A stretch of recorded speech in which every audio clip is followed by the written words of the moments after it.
Okay, here we go. We're just picking up. There's just a break in the video here. Um, I think I was writing too close to the edge. I'm not quite sure. But having this whole big section here represent consumer surplus assumes that the people at the highest points on the demand curve are the ones who actually get the plywood, right down to here, down to QE, and that all of these people on the demand curve, I'm going to circle them, all of these people right here who would be interested in plywood at PE but are not willing to pay the highest price up here, who it assumes that they don't get plywood, right? That all of these people in this area I circled in red, they do not get the plywood. Now, what's the problem with that? Well, there are a couple ways of allocating goods, right? So you can allocate goods with price rationing,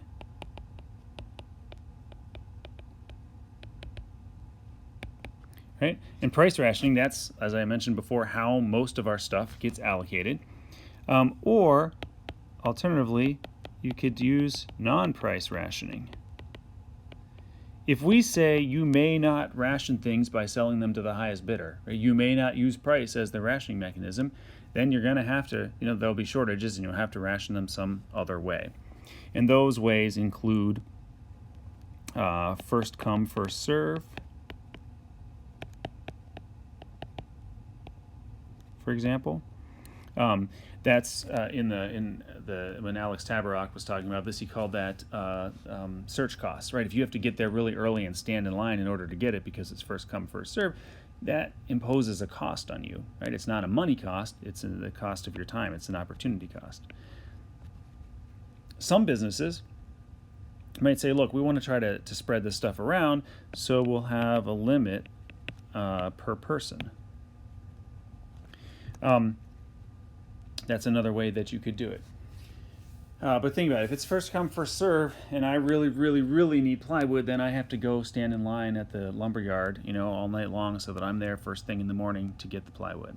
If there's a limit per person, then it's not just me standing there all night. I have to drag my whole family along, right? Let's say it's 3 sheets per person, and I need 12 sheets of plywood, and I've got to drag my wife and 2 kids along as well, so that we can each buy 3 sheets of plywood, right, to get the 12 sheets that we need. That imposes a really big cost. It's not a monetary cost. Maybe I can buy the plywood at the low, last week's price, but I have to pay in some other way. That's what they refer to as, search costs. There are other things that can come in. Some people say, well, let's ration it based on need, and then the question is, who determines that? I mean, maybe that's nice, but who has the power, who has the authority to say, well, you need it more than someone else does, right? Maybe you have a lottery, and maybe that's actually, I don't recommend this necessarily, but that's actually lower cost, right? People don't spend all their time standing in line if you just use a lottery, right? So there's something to be said for that. Or you could use seller discretion, right? If you're the seller, then you have some ability to sell it to the people you want, but boy, do we really want to go down that road? Because that empowers the seller to decide who gets it and who doesn't, and they could decide on any basis they want.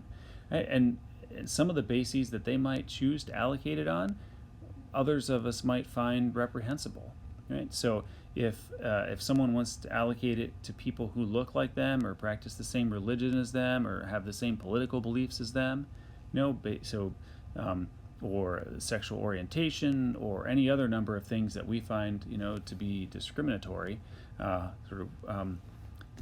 who's to stop the seller from doing that? And then there are laws, anti-discrimination laws. There's several protected classes that you can't discriminate on, but how are you going to be able to enforce that in a world where there's this huge shortage and half the people who want it can't get it?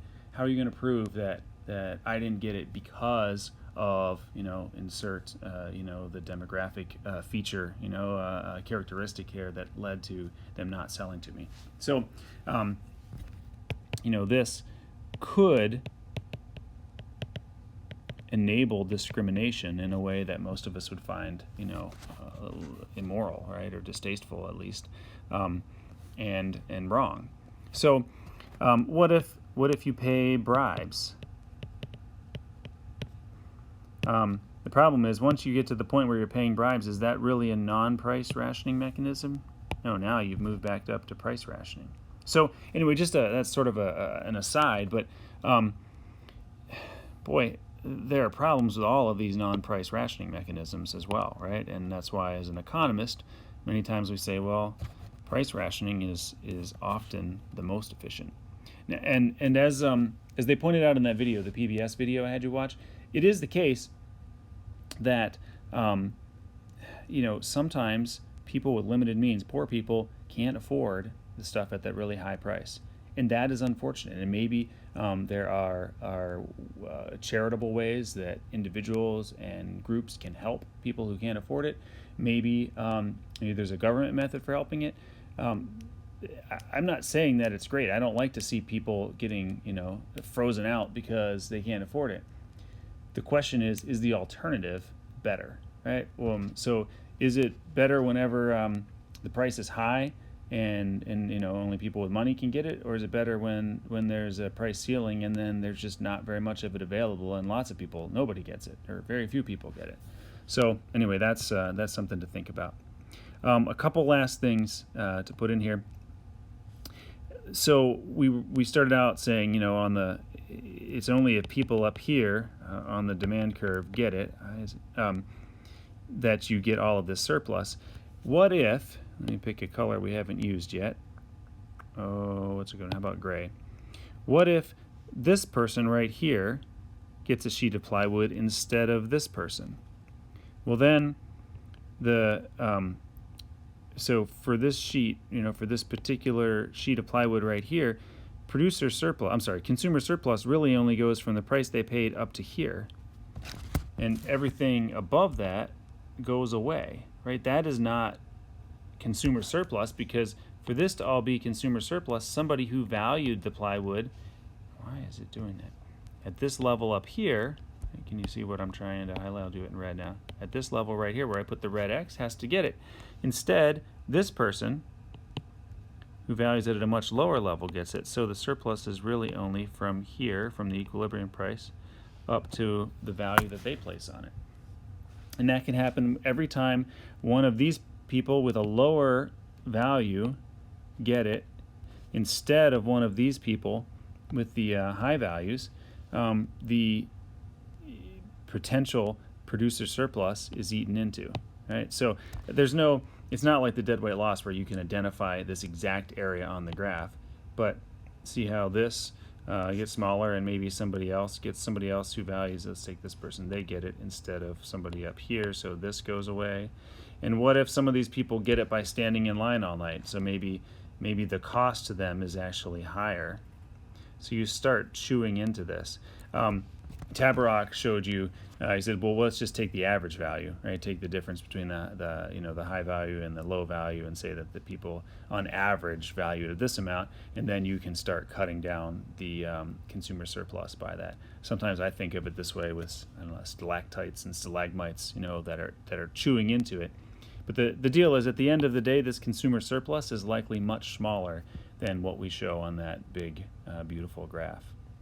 So I've tried to pull together several of the things that we've talked about: the price ceiling, the shortage, the deadweight loss, the potential consumer surplus, and then how it's probably smaller than that for a whole number of reasons. Because with a non-price rationing, we can't guarantee that the highest valued users actually get the plywood. So there you go. Those are the thoughts I wanted to add in there. Otherwise, if you guys have questions, let me know. We can talk about this some more. Otherwise, just keep plugging along and, do your best. Take